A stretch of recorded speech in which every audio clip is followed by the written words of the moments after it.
ओम शांति। 24 मार्च 2025 प्रातः मुरली। ओम शांति। बाप दादा मधुबन। आज हम बाबा की साकार मुरली सुनते। मीठे बच्चे, ये ज्ञान तुम्हें शीतल बनाता है।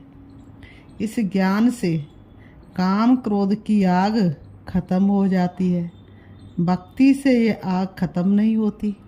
मीठे बच्चे, ये ज्ञान तुम्हें शीतल बनाता है। इस ज्ञान से काम क्रोध की आग खत्म हो जाती है। भक्ति से वह आग खत्म नहीं होती।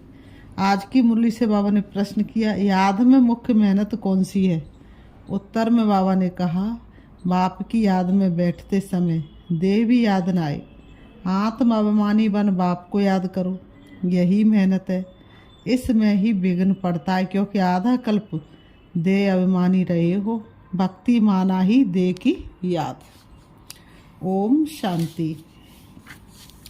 तुम बच्चे जानते हो, याद के लिए एकांत की बहुत ज़रूरत है। जितना तुम एकांत व शांति में बाप की याद में रह सकते हो, उतना झुंड में नहीं रह सकते हो। स्कूल में भी बच्चे पढ़ते तो एकांत में जाकर स्टडी करते हैं। इसमें भी एकांत चाहिए। घूमने जाते हो तो उसमें भी याद की यात्रा मुख्य है। पढ़ाई तो बिल्कुल सहज है, क्योंकि आधा कल्प माया का राज्य आने से ही तुम देह अभिमानी बनते हो। पहला शत्रु है देह अभिमान। बाप को याद करने के बदले देह को याद कर लेते हैं। इसको देह का अहंकार कहा जाता है। यहाँ तुम बच्चों को कहा जाता आत्म अभिमानी बनो। इसमें ही मेहनत लगती है। अब भक्ति तो छूटी। भक्ति होती है शरीर के साथ। बाबा ने कहा, भक्ति होती है शरीर के साथ। तीर्थों आदि पर शरीर को ले जाना पड़ता है। दर्शन करना है, ये करना है। शरीर को जाना पड़े, यहाँ तुमको यही चिंतन करना है कि हम आत्मा हैं। हमको परमपिता परमात्मा बाप को याद करना है। बस जितना याद करेंगे तो पाप कटते जाएंगे। बावन का जितना जितना याद करेंगे उतना उतना पाप कटते जाएंगे। भक्ति मार्ग में तो कभी पाप कटते नहीं है। कोई बूढ़े आद होते हैं तो अंदर में ये वहम होता है, हम भक्ति नहीं करेंगे तो नुकसान होगा, नास्तिक बन जाएंगे। भक्ति की जैसे आग लगी हुई है और ज्ञान में है शीतलता। इसमें काम क्रोध की आग खत्म हो जाती है। भक्ति मार्ग में मनुष्य कितनी भावना रखते हैं, मेहनत करते। समझो बद्रीनाथ पर गए, मूर्ति का साक्षात्कार हुआ, फिर क्या? झट भावना बन जाती है। फिर बद्रीनाथ के सिवाय और कोई की याद बुद्धि में नहीं रहती। आगे तो पैदल जाते थे। बाप कहते हैं, मैं अल्पकाल के लिए क्या करता हूँ?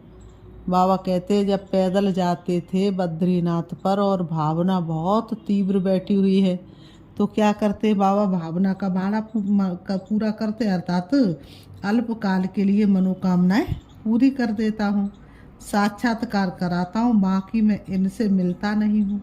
मेरे बगैर वर्षा थोड़े ही मिलेगा। वर्षा तो तुमको मेरे से ही मिलना है ना। ये तो सभी देहधारी है। वर्षा एक ही बाप रचता से मिलता है। बाकी जो भी है जड़ अथवा चेतन, वह सारी है रचना। रचना से कभी वर्षा मिल ना सके। पतित पने से तुम पतित पावन एक ही बाप है। कुमारियों को तो संग दोष से बहुत बचना है। बाप कहते से पतित पने से तुम आदि मद्दंत दुख पाते हो। अभी सब है पतित, तुम्हें अभी पावन बनना है। निराकार बाप ही आकर तुमको पढ़ाते हैं। ऐसे कभी नहीं समझो कि ब्रह्मा पढ़ाते हैं। सबकी बुद्धि शिव बाबा तरफ रहनी चाहिए। शिव बाबा इन्हें द्वारा पढ़ाते हैं। तुम दादियों को भी पढ़ाने वाला शिव बाबा है। उनकी क्या खातिरी करेंगे? तुम शिव बाबा के लिए अंगूर आम ले आते हो। शिव बाबा कहते, मैं तो अभोक्ता हूँ। बाबा कहते हैं, तुम बच्चों के लिए ही सब कुछ है। बाबा कहते, मैं तो अभोक्ता हूँ। भक्तों ने भोग लगाया और बांट कर खाया, मैं थोड़े ही खाता हूँ। बाप कहते मैं तो आता ही हूँ तुम बच्चों को पढ़ाकर पावन बनाने, पावन बनकर तुम इतना ऊंच पद पाएंगे। मेरा धंधा ये है। कहते ही है, कहते भी हैं शिव भगवान वाच। क्या कहते हैं? शिव भगवान वाच। कहते बच्चे मैं ब्रह्मा के तन के द्वारा तुमको आकर के पढ़ाता हूँ।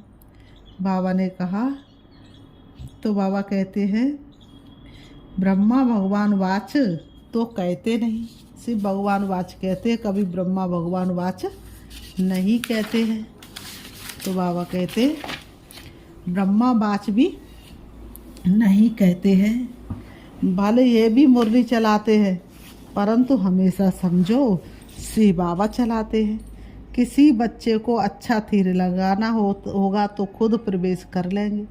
ज्ञान का तीर तीखा गाया जाता है ना। साइंस में भी कितनी पावर है, बॉम्ब्स आदि का कितना धमाका होता है। तुम कितनी साइलेंस में रहते हो। साइंस पर साइलेंस विजय पाती है। तुम इस सृष्टि को पावन बनाते हो। पहले तो अपने को पावन बनाना है, ड्रामा अनुसार पावन भी बनना है। इसलिए विनाश भी नूदा हुआ है। ड्रामा को समझकर बहुत हर्षित रहना चाहिए। बाबा का ड्रामा को समझकर बहुत हर्षित रहना चाहिए। अभी हमको जाना है शांति धाम। बाप कहते हुए तुम्हारा घर है, घर में तो खुशी से जाना चाहिए ना। इसमें देही अभिमानी बनने की बहुत मेहनत करनी है। इस याद की यात्रा पर ही बाबा बहुत जोर देते हैं। इसमें ही मेहनत है। बाप पूछते हैं चलते फिरते याद करना सहज है या एक जगह बैठकर याद करना सहज है? भक्ति मार्ग में भी कितनी माला फेरते हैं, राम राम जपते रहते हैं, फायदा तो कुछ भी नहीं। बाप तो तुम बच्चों को बिल्कुल सहज युक्ति बतलाते हैं। भोजन बनाओ, कुछ भी करो, बाप को याद करो। भक्ति मार्ग में श्रीनाथ द्वारे में भोग बनाते, मुँह को पट्टी बांध देते, जरा भी आवाज ना हो। वह है भक्ति मार्ग। तुमको तो बाप को याद करना है। वो लोग इतना भोग लगाते, फिर वह कोई खाते थोड़ा ही है। पंडे लोगों के कुटुंब होते, बाबा ने कहा पंडे लोगों के कुटुंब होते हैं, वह खाते हैं। तुम यहाँ जानते हो हमको शिव बाबा पढ़ाते। भक्ति में थोड़े ही वह समझते हैं कि हमको शिव बाबा पढ़ाते। बल शिव पुराण बनाया है, परंतु उनमें शिव पार्वती शिव शंकर सब मिला दिया है। वह पढ़ने से कोई फायदा नहीं होता है। हर एक को अपना शास्त्र पढ़ना चाहिए। भारतवासियों की है एक गीता, क्रिश्चियन का बाइबल एक होता है, देवी देवता धर्म का शास्त्र है गीता। उसमें भी नॉलेज है, नॉलेज ही पढ़ी जाती है। तुमको नॉलेज पढ़नी है। लड़ाई आदि की बातें जिन किताबों में है उससे तुम्हारा कोई काम नहीं है। हम है योग बल वाले, फिर बाहुबल वाले की कहानियाँ क्यों सुने? तुम्हारी वास्तव में लड़ाई है नहीं। तुम योग बल से 5 विकारों पर विजय पाते हो। तुम्हारी लड़ाई है 5 विकारों से। वह तो मनुष्य मनुष्य से लड़ाई करते हैं, तुम अपने विकारों से लड़ाई लड़ते हो। ये बातें सन्यासी आदि समझा न सके। उनका ये बातें सन्यासी आदि समझा न सके। तुमको कोई ड्रिल आदि भी नहीं सिखलाई जाती है। तुम्हारी ड्रिल है ही एक, तुम्हारा है ही योग बल। याद के बल से 5 विकारों पर जीत पाते हो। ये 5 विकार दुश्मन है, उनमें भी नंबर 1 है देह अभिमान। बाप कहते तुम तो आत्मा हो ना, तुम आत्मा आती हो, आकर गर्भ में प्रवेश करती हो। मैं तो इस शरीर में विराजमान हुआ हूँ। मैं कोई गर्भ में थोड़े ही जाता हूँ। सतयुग में तुम गर्भ महल में रहते हो, फिर रावण राज्य में गर्भ जेल में जाते हो। मैं तो प्रवेश करता हूँ, इसको दिव्य जन्म कहा जाता है। ड्रामानुसार मुझे इसमें आना पड़ता है। इनका नाम ब्रह्मा रखता हूँ, क्योंकि मेरा बना है ना। एडॉप्ट होते तो नाम कितने अच्छे अच्छे रखते। तुम्हारे भी बहुत अच्छे अच्छे नाम रखे। लिस्ट बड़ी वंडरफुल आई थी संदेशी द्वारा। बाबा को सब नाम थोड़े ही याद है। नाम तो बाबा ने कहा नाम से तो कोई काम नहीं, शरीर पर नाम रखा जाता है ना। अब तो बाप कहते अपने को आत्मा समझो। बाप को याद करो। बाबा कहते बस तुम जानते हम पूज्य देवता बनते हैं, फिर राज्य करेंगे, फिर भक्ति मार्ग में हमारे ही क्या होंगे, चित्र बनाएंगे। भक्ति मार्ग में भक्त लोग हमारे ही चित्र बनाएंगे। देवियों के बहुत चित्र बनाते हैं, आत्माओं की भी। बाबा ने कहा देवियों के बहुत चित्र बनाते हैं, आत्माओं की भी पूजा होती है। मिट्टी के सालग्राम बनाते, फिर रात को तोड़ डालते हैं। देवियों को भी सजाकर पूजा कर फिर समुद्र में डाल देते। बाप कहते मेरा भी रूप बनाकर खिला पिलाकर फिर मुझे कह देते ठिक्कर पित्तर में है। सबसे दुर्दशा तो मेरी करते हैं। तुम कितने गरीब बन गए हो। गरीब ही फिर ऊंच पद पाते हैं, साहूकार मुश्किल इस ज्ञान को उठाते हैं। बाबा भी साहूकारों से इतना लेकर क्या करेंगे। यहाँ तो बच्चों के बूंद बूंद से ये मकान आदि बनते हैं। कहते बाबा हमारी एक ईंट लगा दो, समझते रिटर्न में हमको सोने चांदी के महल मिलेंगे। वहाँ तो सोना ढेर रहता, सोने की ईंटें होंगी तब तो मकान बनेंगे। तो बाप बहुत प्यार से कहते मीठे मीठे बच्चों अब मुझे याद करो, अब नाटक पूरा होता है। ये तुमने बताया हुआ खेल पूरा और जगत का ये नाटक रहा ना अधूरा। बाप गरीब बच्चों को साहूकार बनने की युक्ति बताते हैं। मीठे बच्चे तुम्हारे पास जो कुछ भी है ट्रांसफ़र कर दो। यहाँ तो कुछ भी रहना नहीं है। यहाँ जो ट्रांसफ़र करेंगे वो नई दुनिया में तुमको 100 गुना होकर मिलेगा। बाबा कुछ मांगते नहीं है, वह तो दाता है। ये बाबा ने कहा युक्ति बताई जाती है। यहाँ तो सब मिट्टी में मिल जाना, कुछ ट्रांसफ़र कर देंगे तो तुमको नई दुनिया में मिलेगा। बाबा कहते हैं इस पुरानी दुनिया के विनाश का समय है, ये कुछ भी काम में नहीं आएगा। इसलिए बाबा कहते घर घर में यूनिवर्सिटी कम हॉस्पिटल खोलो, जिससे हेल्थ और वेल्थ मिलेगी। और कहते हॉस्पिटल कम यूनिवर्सिटी खोलो, जिससे हेल्थ और वेल्थ मिलेगी। बाबा ने कहा यही मुख्य है, यही बाबा ने कहा मुख्य है। फिर बाबा कहते हैं अच्छा मीठे मीठे सिकीलते बच्चों प्रति माता पिता बाप दादा का याद प्यार और गुड मॉर्निंग। रूहानी बाप की रूहानी बच्चों को नमस्ते। हम रूहानी बच्चों की रूहानी बाप दादा को याद प्यार और नमस्ते नमस्ते नमस्ते नमस्ते। रात्रि क्लास 12/3/68। आज बाबा की रात्रि क्लास में इस समय तुम गरीब साधारण माताएं पुरुषार्थ करके ऊंच पद पा लेती हो। यज्ञ में मदद आदि माताएं बहुत करती हैं, पुरुष बहुत थोड़े जो मददगार बनते हैं। माताओं को बारिश पने का नशा नहीं रहता, वह बीज बोती रहती हैं, अपना जीवन बनाती रहती हैं। तुम्हारा ज्ञान है अर्थात बाकी है भक्ति। रूहानी बाप ही आकर ज्ञान देते हैं। बाप को समझे तो बाप से वर्षा जरूर लेवे, बाबा को समझे तो बाबा से वर्षा जरूर लेवे। तुमको बाप पुरुषार्थ कराते रहते हैं, समझाते रहते हैं।